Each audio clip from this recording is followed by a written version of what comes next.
খাওয়া দাওয়া শেষ করে তারপরে যে দুপুরের কাজে লেগে গেছি। এই যেটা হচ্ছে মিষ্টি কুমড়া। আজকে মিষ্টি তরকারির মানে মিষ্টি কুমড়ার তরকারি রান্না হবে। আমার কাছে মিষ্টি কুমড়া খুবই ভালো লাগে খাইতে। তবে মিষ্টি কুমড়াটা যদি ডিম দিয়ে রান্না করা যায় তাহলে খুব ভালো লাগে, আবার চিংড়ি মাছ দিয়ে যদি রান্না করা হয় তারপরেও কিন্তু খুব ভালো লাগে।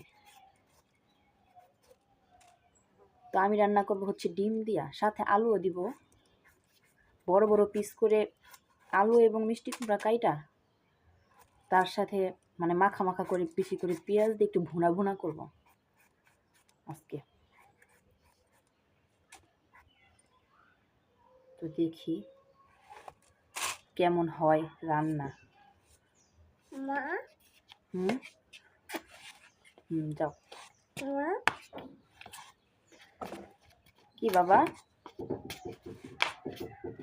দেখি আজকে শুধু এক পদই রান্না করব, আর বেশি কিছু রান্না করার ইচ্ছা নাই, তেমন খাওয়া হয় না। কে ডাকে?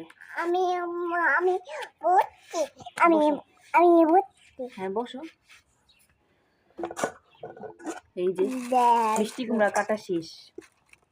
এই যে এরকম এরকম করে কাটছি। জামা দুয়ে তারপরে কাটবো আলু, একটু আলুও দিব। নেন একটু আলু দিলে একটু আলু পাওয়া যাবে, খাইতে একটু ভালো লাগবে। ডিম পোস্ট করে তারপরে রান্না করব। তোমরা কে কে এভাবে খাও কমেন্টস করে জানাই। এভাবে মিষ্টি কুমড়া তরকারি কে কে খাও? মিষ্টি কুমড়া কিন্তু ভাজি খাইতেও খুব বেশি ভালো লাগে। আমার সব খাইতেই ভালো লাগে। আসলে আমি কোনো জিনিস তেমন বাছাবাছি করি না। ব্রাট তাই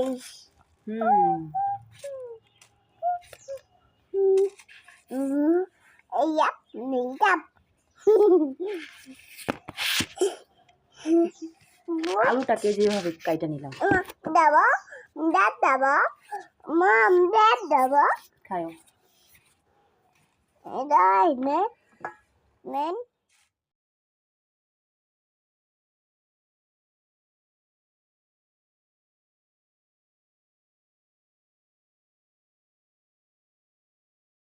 আমার মিষ্টি কুমড়া রান্না কিন্তু প্রায় শেষের দিকে।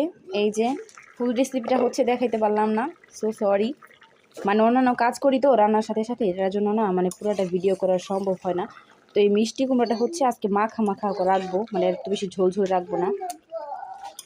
তো এটার জন্য একটু আরেকটু শুকাবো নাকি এটাই চিন্তা করতেছি।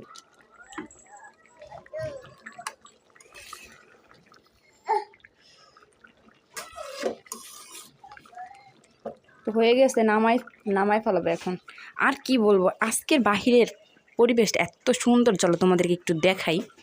অনেক সুন্দর আজকে বাহিরের পরিবেশটা, দেখো দেখছো কত সুন্দর।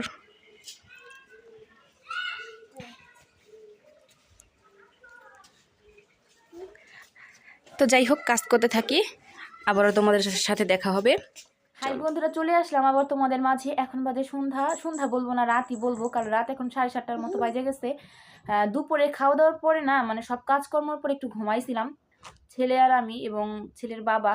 তো তারপরে হচ্ছে বিকেলের দিকে গেছিলাম হচ্ছে একটু মায়ের বাসায়, ভাবলাম একটু দেখা করে আসি। তো আর কোনো ভিডিও করা হয় নাই। তো দেখো মানে ওই বাসা থেকে, মায়ের বাসা থেকে আসার সময় কিনে আসলাম, এখানে হচ্ছে এই যে 15টা ডিম নিয়ে আসলাম, আর হচ্ছে এই যে এক প্যাকেট হচ্ছে এই যে নুডলস নিয়ে আসলাম ফাইয়ামের জন্য। ও হচ্ছে এই মিষ্টার নুডলসটা খাইতে না খুব বেশি পছন্দ করে। হ্যাঁ, আবার এই যে টমেটো নিয়ে আসলাম, টমেটো দেখাইতে বলতেছে। ঘরে ডিম ছিল না, ডিম শেষ হয়ে গেছিল। আর হ্যাঁ মা, আর ডিম না থাকলে তো আমাদের চলে না, ডিম আমাদের থাকতেই হয়। কারণ দেখা যাচ্ছে ফাইয়াম সোনা নুডলসের সাথে খায়, আবার এমনিতেও খায়, আবার দেখা যাচ্ছে ভাজতে হয় ডিম অনেক সময়। আর এই সাদা ডিমগুলো না খুব ভাল লাগে, এই যে সাদা ডিমগুলো একবারে বড় বড় টাইপের হয়, দেখতে খুব ভাল লাগে। হ্যাঁ বড় মাই, আমি রাখি দাও, ভাঙ্গা যাবে।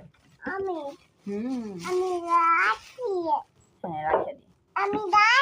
ফাইয়াম সোনা আজকে কি খাবে? নুডলসের সাথে ডিম দিয়া খাবে না? ডিম সিদ্ধ করে তারপর নুডলস খাবে? না এমনি খাবা? ওকে মা। হ্যাঁ সুন্দর করে রাখো। রাখি। আমি আমার মায়ের বাসায় গেলে না কোনো কিছু মনে থাকে না, মানে ভিডিও টিডিও কিছু করার কথাই মনে থাকে না। আর আমি কিন্তু মায়ের বাসায় গেলে আমার শাশুড়ি আর হচ্ছে আমার মায়ের বাসা কিন্তু একই সাথে, মানে দুইজনের বাসাই হচ্ছে একই সাথে, শ্বশুর বাড়ি আর মানে বাবার বাড়ি।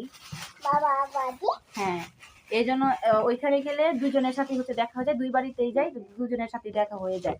তো এই যে ডিমগুলো কেটে হাইলা নিলাম, ডিম পলিথিনে থাকলে না কেমন যেন একটু হয়ে যায়, তো ডিম আনার সাথে সাথে হচ্ছে এই ঝুড়ির মধ্যে হচ্ছে রাইখা দিই, তাহলে একটু ভালো থাকি। 2-3 দিন প্রথম একটু বাহিরে রাখি, তারপর ফ্রিজে রাইখা দিই, কারণ এই মানে ডিম আনার সাথে সাথে যদি সিদ্ধ করি না তাহলে ডিমটা ভালো সিদ্ধ হয় না।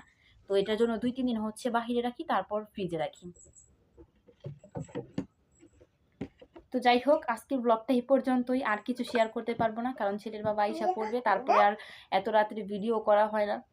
তো তোমরা সবাই ভালো থাকো, নিজেদের দিকে খেয়াল রাখো। ইনশাল্লাহ নেক্সট ব্লগে আবারও তোমাদের সাথে দেখা হচ্ছে। ওকে টাটা, আল্লাহ হাফেজ। দাদা।